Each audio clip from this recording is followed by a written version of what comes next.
Hey, what's going on, USC family? Welcome to the USC LAFB show here on the LAFB network. We are Los Angeles Sports, and I cannot be more thankful for all of you for tuning in and making this show a part of your day and making LAFB your home for USC coverage. Truly means the world to me, so thank you.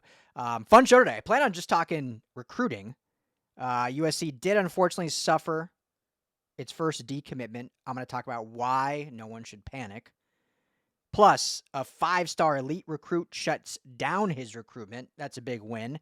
And lastly, what I'll mostly talk about, and this is not going to be any bashing or anything like that, but there is a national show out there that just had some interesting takes about USC and Lincoln Riley. So I want to give kind of my thoughts on that and would love to get your thoughts too, which I'm sure there'll be some good ones.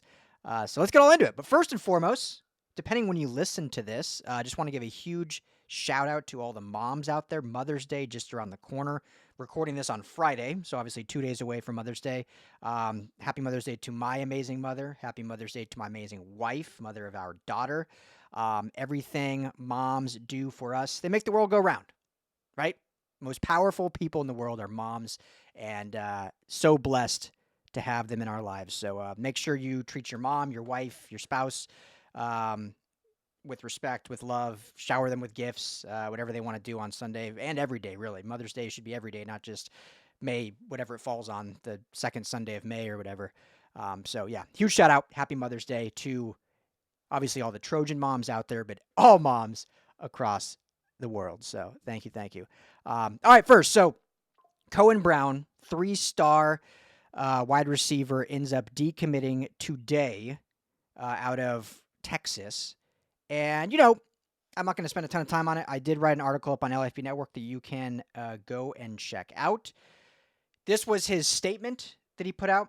After a lot of thought and meaningful conversations with my family, I've decided to decommit from USC. I want to sincerely thank the coaching staff and everyone at USC for all the support and belief in me.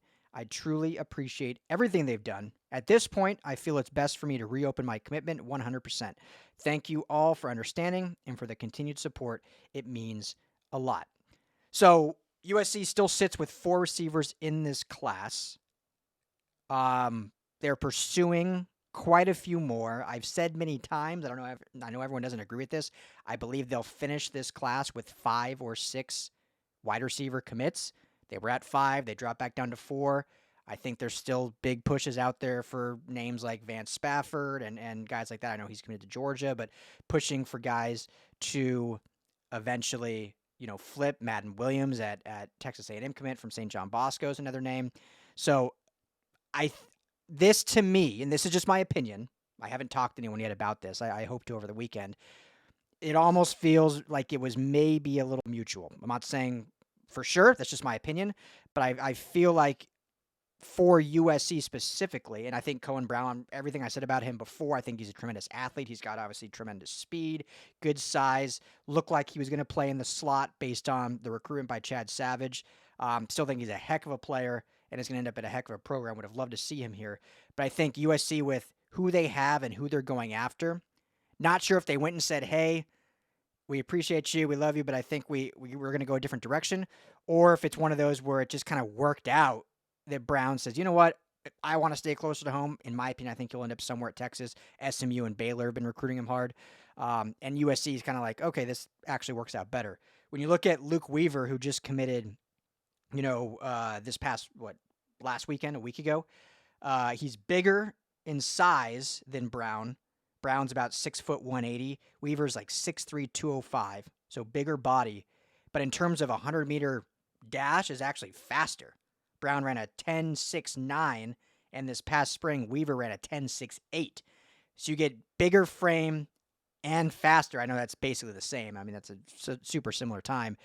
But it almost then, it's like repetitive in terms of the type of player that they were recruiting there. So it almost works out in USC's favor. And again, I'm not trying to just cope and blow smoke and all this. I'm just being completely honest because, when you have 27 commits, some of these are going to happen, and sometimes it works out actually better for both parties. And so I think Brown will end up probably closer to home, which may be better for him. And I think USC is still going to add 1 or 2 more receivers, and now they can potentially get one that maybe fits a different bill because Luke Weaver and Cohen Brown, to me, were just very similar. Trent Mosley even in that similar build as well. So, and then you look at Tizino as well. They were getting a little too much similarity with these types of receivers, and that can kind of get a little differentiating between the receiving group. So, Cohen Brown committed on April 2nd, so it was a short commitment, about a month, but wish him all the best, and I think it'll work out fine for both parties. So no reason to panic. This isn't like the start of a slew of decommits. Will there be more? I've said many times now on the show that I could see there being a couple, but I have no doubt in my mind that it's not going to be anything remotely like last year. I think the bulk of these kids will make it all the way to December staying in this class. And a reason why is what I want to talk about next. And we've talked about this with Samote Katanga. We've talked about this with, some of the running backs and whatnot, Brandon Arrington. And now one of the latest commits, 5-star offensive tackle Keenyi Pepe, announced today that he's shutting down his recruitment. I actually shout out USCJ. I was talking when he first committed. USCJ was saying, I think on his show that day, that he was shutting down his recruitment. This was like a week ago. But now Rivals is reporting after an interview with him of him saying that he is indeed shutting his commitment down. And he says, this is what he said. I love this quote, by the way, because I've said this almost exact thing on the show. Many of you will remember. But he said, I feel like being committed and taking other visits is like going on other dates when you're married, he told Rivals. I'm staying committed and staying with one school. I'm not bouncing around with schools. I love that. He went even a step farther. I've said once you commit, that's like when you're dating and saying, I'm not dating any more people. So it's like you tell, like, we're boyfriend, girlfriend. And then when you go on other visits, it's like, well, I told you that, but I'm actually going to go on other dates. But he went a step further and saying the commitment was the marriage. And then it's like he's dating while being married. So, I love that. That shows how committed and locked in he is to USC. And one of the reasons why he feels so good about it, he says, it's just closer to home. I know I said a lot of other times that location didn't matter, but when I went to USC, my whole family came out. It was my mom's first time going on a visit with me. It felt different. For a lot of, I'm not even going to say kids, people in general, right? And I can speak on this because I moved out of state. I'm from Denver, Colorado. I went to Long Beach State for college.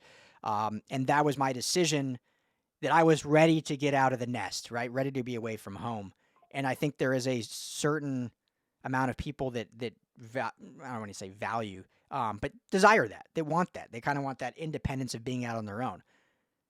The vast majority is more like, I want to have a little bit of independence, but I still want that, not necessarily nest egg, but I still want that that close relationship with my family nearby. And I want them to be at every game because it's just different when my family can be at the games with me, when they can just cruise up to campus for dinner one night or for lunch one day.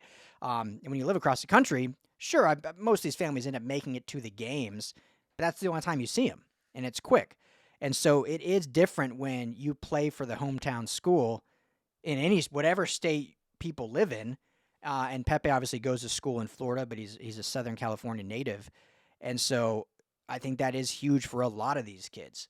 And it is a huge difference. And that's another reason, as I said many times, why I don't see a slew of decommits. Because, as of right now, 62% of the class is California commits. We'll see how much that number goes up and down with kind of the remaining, what are they looking at, 9 more commitments they're shooting for. And many of those targets are in California. So, but big news. Anytime you get another big name like Pepe, which he is not the first, many in this class have already done this, but he's just the latest to officially shut down his recruitment, which is huge news and big news. So that's a little recruiting update for you. Now I wanted to get into this. So, and again, this is not going to be bashing or, I don't even know these guys like this. And this is just football related. I feel like sometimes podcasters, content creators almost take things personally when they don't agree with like a football take. It's bizarre, right? Like we're talking football, like who really cares? But you can still call it out and say it's wrong, right? So Andy Staples, Ari Wasserman, On3. I'm a big fan of On3. I know there's mixed opinions on that just because of how they do West Coast recruiting rankings and whatnot, but they have their show, Andy and Ari. They just did an episode, I don't know, yesterday, 2 days ago, and they did a full 15-minute segment on USC. And so 2 things out of that that I want to talk about. One, kind of an underhanded opinion on just California prospects in general. Let me just pull the quote here. So I'll start with that. And then they do like a top 10 coach or program rankings, and they don't include USC, which I'll get into in a second. But we'll start with this. So, they're talking kind of Oregon, talking recruiting, talking California, and then Ari Wasserman says, this is his quote: "California has a bunch of really, really highly rated players all the time in the top 100, and they don't hit at the same rate as Southern players do. So there's a question of whether or not California players that they use to subsidize their entire roster are good enough. How many five-star players signed during the Clay Helton era that turned out to be dog blank? The California, they're the best players in the country thing, I think, is not true right now." I mean, to really like dissect this, we would have to go into a ton of data points, right? See like how many kids from each state are rated in the top 100. Like, what's the comparison there? I did look over the last kind of couple of years, and every year California had like 8 or 9 in the top 100. So it's not like they like dominate with like 50 kids in the top 100. It's like 8 or 9 in the top 100. So he's already kind of wrong there, just assuming that they're just like every top 100 prospect is from California. They're probably low on that, to be honest, if getting to my next point. So that's one thing. But then you have to just look at like, what is success, right? How do we statically measure success? Is it draft rate? Is it collegiate stats? What is it? Is it playing time? Is it amount of times having to transfer? Like, there's a ton of data points, and I know this is just a podcaster just giving his opinion, so I don't need to break it down that much. But there's no real way to prove it. But I think I don't know anyone else out there that would say California is not at least like top 4 in the country. Like, you could make the argument right now Georgia is a bigger hotbed. You could make the argument Florida is the bigger hotbed. You could make the argument Texas is the biggest hotbed. But it kind of stops there. Like, Georgia, Florida, Texas, California. Like, those are your 4 biggest in terms of just output, talent, and just sheer volume. Like, you can't like argue. So I guess if you want to say that California's not the best, then maybe he has a point. But now we're pulling at straws, because obviously his point being was USC and these schools aren't good because they're recruiting California, which is kind of ironic considering USC the last kind of 3 years hasn't really recruited California, and this 26 class is the first year where they're really, really diving back into the California recruiting that made USC so good for so many years. So it's just kind of a head-scratching point all along. Like, if you don't like USC, or you don't like what they're doing, or you don't like Lincoln Riley, I think there's a lot of variables you could pull out of why like USC is struggling, and we've documented that a lot on these shows, and especially when we talk with Tim and Madman and Coach Rowe. I don't think California prospects are the road to go down. I don't think that's the hill to die on of why that they're not good. And especially when you're talking right now, because that was a big thing too, right? He said right now. I'm sure he would even say, oh yeah, historically with Pete Carroll, like when they recruited 75% California, and look how good they were. Even right now, I mean, we could even just talk about how every school comes to California to try to take these kids away from USC, right? Like that's what Oregon's made a living on, right? Trying to live in California. Alabama, Georgia, they've been coming in spades to California. So that tells you enough just right there. We could just end it there. But then you look at high school rankings, and not just the stars, the actual high schools. 4 of the top 20 teams in the country are from California, which is the most of any state. 2 of those schools, Mater Dei and St. John Bosco, are in the top 5. One of those schools, Mater Dei, is number 1 and was wire-to-wire number 1 inning national champion last year, and they're probably going to be better this year, seeing all the talent they have coming back. So, I mean, what are we talking about here? Those are the best players. Now, if they don't develop at the next level, because he brings up Clay Helton, like we all know, the issue with the Clay Helton era was coaching and development. It wasn't that these high prospects just ended up bad. They didn't get developed and coached right. I mean, to me, that's just clear as day.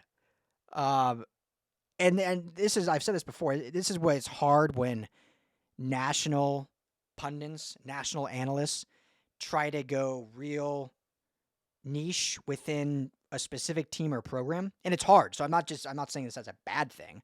But when you cover a national sport and you try to spend a lot of time digging into one team, you're going to miss a lot of things. Like, I'm not going to sit here and pretend like I could just like analyze Alabama or Ohio State. Like, I'll say little things here and there.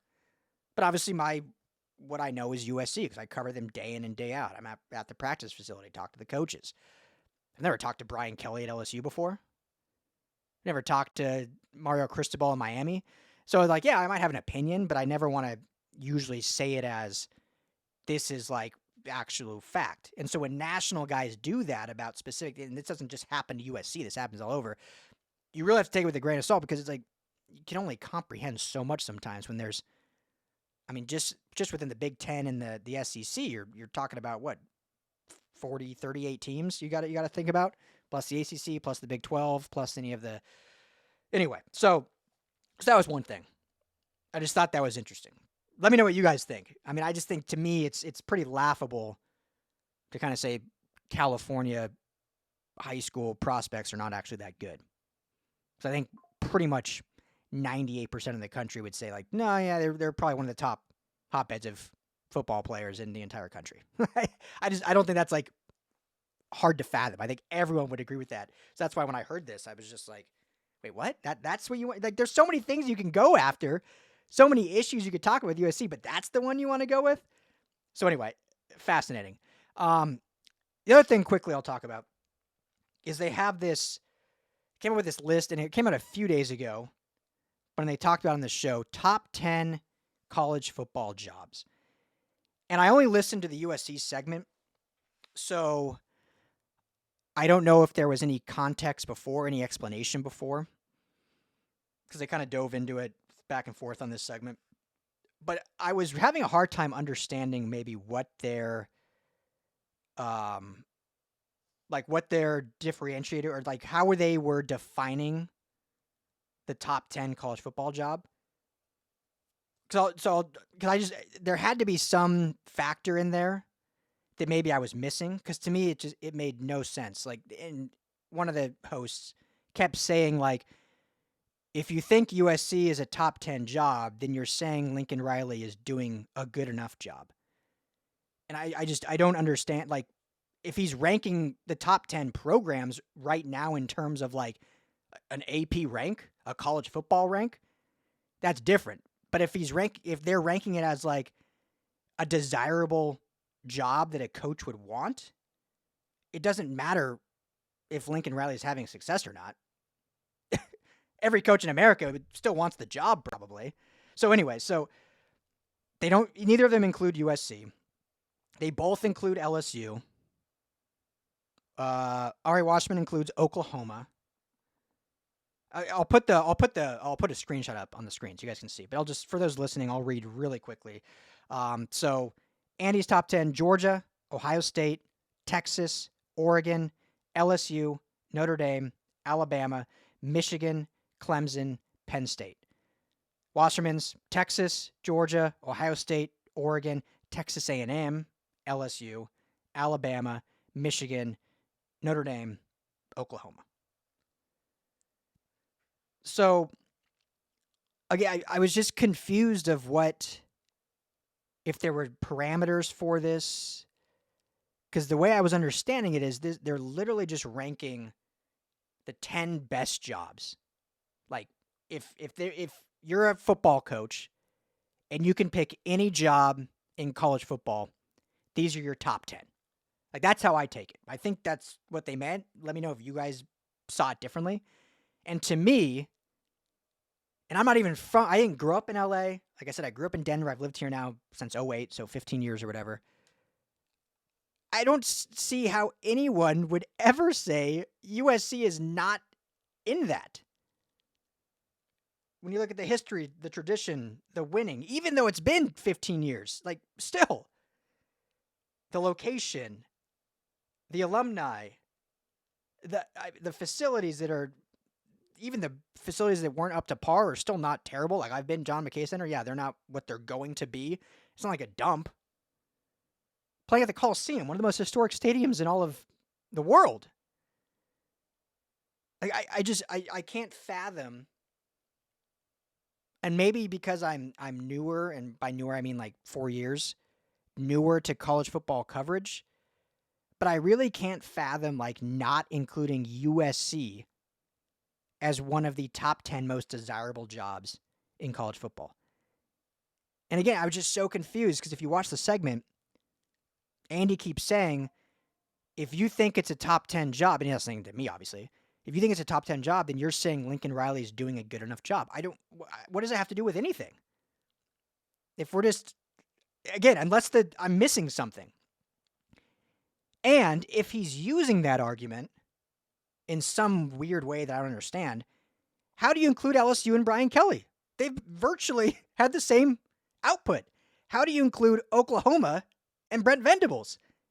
Virtually the same output, if not worse, actually. Oklahoma's been worse because they were bad, had a better year, then bad again. LSU and USC had a very good first year, then have kind of tapered off since. I don't understand it. So I would love to. I'm sure these guys are great. I've never met them personally. And again, I'm talking football takes, not anything about them as people. I've never met them. I'm sure they're awesome guys. But I would love to just chat with them and just like, okay, give me the actual reasoning. Like if you're saying it's not a desirable job because LA is too expensive, so yeah, even if you get paid a lot, stuff goes to taxes and traffic and this and that. Okay, I guess that's a reason. I still think a coach would take that over some of these other schools, to be honest. Like, I don't think this is a hot take. If we're just talking, again, a blank slate, and you can take over any program, I cannot think of any coach that would choose Oregon over USC. I can't. I mean, people leave Oregon for Miami and Florida State, and neither of those schools are on this list, but the last 2 cycles that happened. Mario Cristobal left Oregon for Miami. Willie Taggart left Oregon for Florida State. You're not I'm not even trying to disrespect Oregon. I know it's fun to do with USC fans, but that's not even that's just the way it's gone. No one is leaving USC for another job, except maybe the NFL. But no one's leaving USC for another collegiate job. Danton Lynn, the DC, didn't leave to go to his alma mater, Penn State, to stay at USC, who Andy has ranked 10th and no USC. And Danton Lynn, who played at Penn State, was offered to take over the DC job there, turn it down to stay at USC.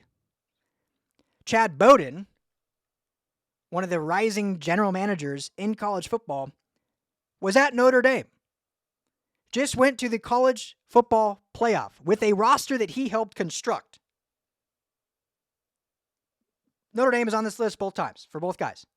He leaves Notre Dame to go to USC saying there is no better place in college to be. He could not pass on the opportunity to go to USC. And he was at Notre Dame, who was just in the college football playoff. He wasn't at Louisville. Sorry, Louisville. I didn't mean to just throw a stray at you. But he wasn't at some like smaller school. So I'm just like, my mind is, I don't understand it. Tell me if I'm missing something, guys. But anyway, that's that. I don't want to keep just ranting for no reason. I was like fascinated. I'm just like, I know USC has not been what USC needs to be. And I know for the excitement of this 2026 class, we have to see it come out in 25. But I don't understand the rationale. It's kind of like I'm not by any means a Cowboys fan. The Cowboys have been like not good for since the 90s. It's still probably one of the most desirable head coaching jobs in all of the NFL. And the NFL is a little different because it's a much more even playing field. But regardless of what's happened the last few, like, the Cowboys are still America's team. One of the most watched, the highest, obviously the highest net worth team in all of sports. So just because USC's had some like downtrodden years the last 15 years doesn't mean it's like not a desirable job. Especially, again, and last thing, and I'm getting off my soapbox. If they would have recorded this like end of last year, I still wouldn't have agreed with it because it's USC. But if they would have done that, or like over the past years or whatever, before they hired a GM, before the new facilities were approved, right? $500 million facilities that are going to be done by next season. Before all this, coaching staff, before all this influx of money and NIL has been figured out, like then I could maybe be like, well, I don't agree with you, but I get your rationale. But to do it now, this week, with everything going on, and to say a coach would take 10 schools over USC to coach at, all things being equal? Ludicrous. All right, guys, I'm going to pop a blood vessel, I think. Everyone have a fantastic weekend. Again, I'm Ryan Darrett. Please, if you have not already, hit that like and subscribe button. USC LAFB is the YouTube channel. Drop your comments below. You can hit me up on Twitter, at Ryan Darrett LAFB. I've mentioned a forum multiple times. It is actually, I've built it. I just have to actually create the topics and the theme. So it's almost ready. So I promise it'll be ready on LFB Network. I would love if we can start kind of engaging there, building that up as well. We'll drop some tidbits in there as well, kind of as recruiting updates and whatnot. So be on the lookout for that. Hopefully this week it'll officially be live. Yeah, have a great weekend. Have a very happy Mother's Day. Celebrate your moms, your wives, and all the moms out there. Mean the world to us. And thank you all for tuning in. It means the world to me. Everyone have a great weekend. Talk to you next week.